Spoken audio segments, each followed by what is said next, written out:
एक दिन बोली चलो छोड़ो, आप इतना लिखते हो, जगह जगह जाते हो, सुनाते हो, हास्य लिखते हो, श्रृंगार लिखते हो, राजनीति पे लिखते हो, कभी एक दो लाइन मुझे भी सुनाओ, हमारी भी तारीफ करो। अब मैं ठहरा, कभी आदमी में कहा हार मानू। मैंने कहा सुनो कि संगमरमर से तरासा खुदा ने तेरे बदन को, संगमरमर से तरासा खुदा ने तेरे बदन को, और बचा हुआ पत्थर तेरी अकल पे रख दिया।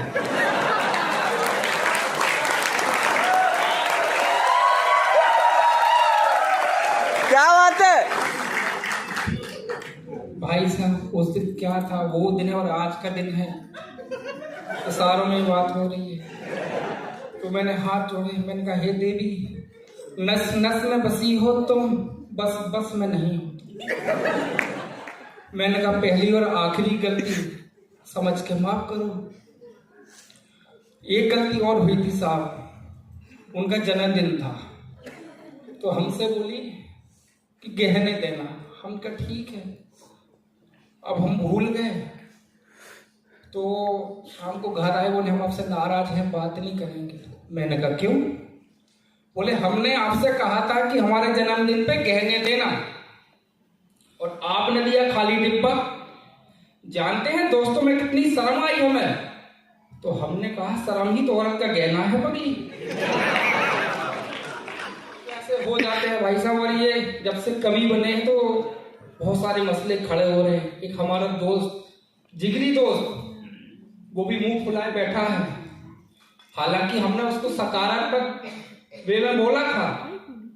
वो बोला कि भाई अपनी दोस्ती एक शायराना अंदाज में बयां करो, एक मिसाल कायम करो। तो मैंने तो अच्छा बोला था कि भाई जब तेरे को दुख तकलीफ होगी तो हॉस्पिटल चल देंगे। बोला ठीक है, पर मैंने क्या बोला, मैंने तो खाली उसको एक दोस्ती की मिसाल दी थी। बोले एक दोस्ती की मिसाल दे दो। मैंने कहा ठीक है। तो मैंने इतना ही कहा था कि खुदा करे अपनी दोस्ती इतनी गहरी हो, खुदा करे अपनी दोस्ती इतनी गहरी हो, और बाप तुम बनो मेहनत मेरी हो। वो भी मुंह फुलाए बैठा है, क्या करूंगा, हो जाता है। बहुत अच्छा सुन रहा है। एक ही अभी मिलंजय खड़ा था, कहाँ गया मिलंजय था, हाँ, इसने मराठी में बोला, पर मैं समझ गया इसने क्या बोला। इसने बोला कि इंजीनियर बहुत बुद्धिमान होते हैं। मैं वहां से सुन रहा था, मैंने कहा अच्छा, अब इसकी बुद्धि का परिचय देता हूं। हाँ, ये जब इंजीनियरिंग कर रहा था साहब, तो अपने छत पे खड़ा, अब पड़ोस के अंकल भी छत पे टहल रहे थे।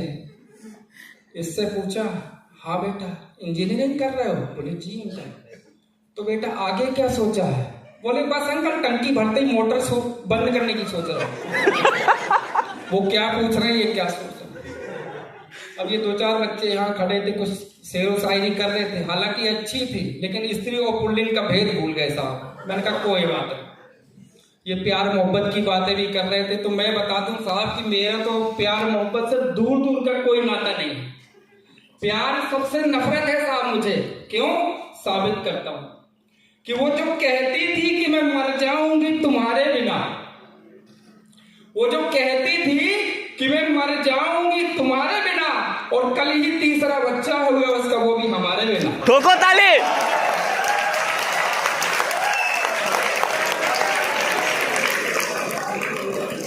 वो जो कहती थी कि मैं मर जाऊंगी तुम्हारे बिना, कल ही तीसरा बच्चा हो गया, वो भी हमारे बिना। इसलिए कहता हूं ये इश्क नहीं आसान, बस इतना समझ लीजिए। ये इश्क नहीं आसान, बस इतना समझ लीजिए, और घंटा समझ आएगा चाहे जितना समझ लीजिए। ओह क्या बात है। चलिए बहुत हो गया, हो अब आपको लेके चलता हूं कविता की तरफ। एक चंचल पति की चपलता, और पति शादी की बात क्या ही सोचता है, क्या देखता है, तो उसके ख्वाबों की दुनिया में लेके चलता हूं साहब। उम्मीद है आप लोग ध्यान से सुनेंगे, क्योंकि कहते हैं कि कविता कान से नहीं ध्यान से सुनने का विषय है। ध्यान से सुनेंगे तो समझ में आएगी। अच्छा, शादीशुदा आदमी क्या कर सकता है साहब? ख्वाब ही देख सकता है। उसके अलावा तो अगर कभी हंसते हुए पड़ोसन से बात करते हुए पत्नी देख ले तो फिर देखो कैसे भौं चढ़ा के आंखें दिखाते हुए कहती कि चलो अंदर अभी हल्दी लगाते हैं। वो कहता है कि हल्दी क्यों लगानी है, कहीं चोट थोड़ी लगी है। बोले अभी अंदर भी कहाँ चले हो। तो ये है साहब, फिर भी हम जैसे लोग देख लेते हैं, क्या करें। तो क्या ख्वाब देखते हैं कि ख्वाब में देख रहा था उसको, एक पति ख्वाब देख रहा है, ख्वाब में देख रहा था उसको, नींद अचानक टूट गई। वो नहीं सुनो, ख्वाब में देख रहा था उसको, नींद अचानक टूट गई। सपनों की हसीन दुनिया मेरी फिर वहीं पर छूट गई। अब उनके मतलब की बात है, कभी कुंवारे बैठे हैं। अब ध्यान से सुनना और कल्पना करना, मजा आएगा। अब देखिए ख्वाब में क्या देख रहा है। ख्वाब में क्या देख रहा है कि धीरे से था बुलाया मुझको, धीरे से था बुलाया मुझको, प्यार से फिर सहलाया मुझको। धीरे से था बुलाया मुझको, प्यार से फिर सहलाया मुझको। बोली मैं तो तुम पे मरती हूँ, क्या तुम भी मुझ पे मरते हो। बोली मैं तो तुम पे मरती हूँ, क्या तुम भी मुझ पे मरते हो। छोड़ो दुनिया की चिंता, तुम क्यों दुनिया से डरते हो। बोली मैं तो तुम पे मरती हूँ, क्या तुम भी मुझ पे मरते हो। छोड़ो दुनिया की चिंता, तुम क्यों दुनिया से डरते हो। बस इतना कह दो मुझसे कि प्यार मुझी से करते हो। हाँ कहना था मुझको भी उसको, हाँ कहना था मुझको भी उसको, राह वहीं पर रूठ गई। ख्वाब में देख रहा था उसको, नींद अचानक टूट गई। सपनों की हसीन दुनिया मेरी फिर वहीं पर छूट गई। है सबर करो, 5 बजे तक है ना प्रोग्राम। देखो समय याद मत दिलाओ तो मजा नहीं आएगा। अच्छा समय से याद आया साहब, एक समय हुआ करता था जब प्यार में लोग अमर होते थे। फिर थोड़ा समय बदला, प्यार में लोग अंधे होने लगे। अब समय ये है कि प्यार में लोग तोते तोतले हो रहे। कैसे? अल्लाह मेला बाबू को छा हो गया, मेरे बाबू ने खाना खाया। अच्छा मतलब ग्रुप होता है, मेरे बाबू ने खाना खाया। भाई साहब सीधे सीधे बोल रहे हैं, क्या है ये। चल रहा है, ठीक है, कोई बात नहीं। अच्छा ये जो ख्वाब देख रहे थे, अगर पति वगैरह देखते हैं भाई साहब, तो मैं आपसे बड़ा विनम्र निवेदन है कि मेरी कल्पना मात्र है, इस पर जरा सा भी अमल करने की कोशिश नहीं करना। क्योंकि मैं तो सुना के चला जाऊंगा और आपके सुनाने वाला आपके साथ रहेगा, तो आपकी बाकी व्यवस्थाओं में व्यवधान आ सकता है। और बाकी प्रभु की माया, कहीं धूप कहीं छाया। और करना है तो कैसे? अनुभव के साथ करना। जैसे सागर बोला मेरे से, एक दिन कहता है कि राजेश भाई एक बात बताओ। उनका पूछो। कहता है प्यार शादी से पहले करना चाहिए या बाद करना चाहिए। अनुभव।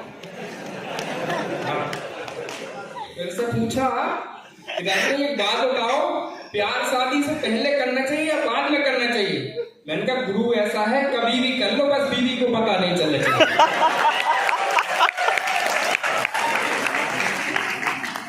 हाँ अब देखिए मैं आपको बताऊं कि नींद टूटी क्यों। बात यही खत्म हुई थी ना, नींद टूटी क्यों। तो यहाँ आप सबकी जानकारी के लिए बता दूं कि नींद टूटी नहीं, नींद जानबूझ के तोड़ी गई। और तोड़ी किसने? समझ जाओ।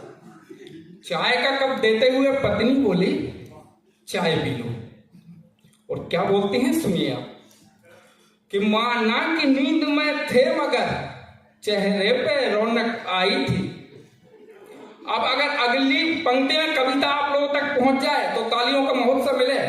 कि माना कि नींद में थे मगर चेहरे पे रौनक आई थी, और मुझे लगा सपने में मिलने मेरी सौगन कोई आई थी। वाह वाह, ठोको ताली।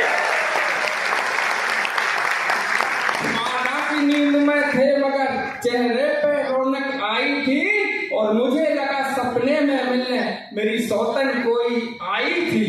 ज्यादा कुछ सोचे बिना मैंने नींद से तुमको जगा दिया और ख्वाब में देख रहे थे जिसको पल भर में उसको भगा दिया।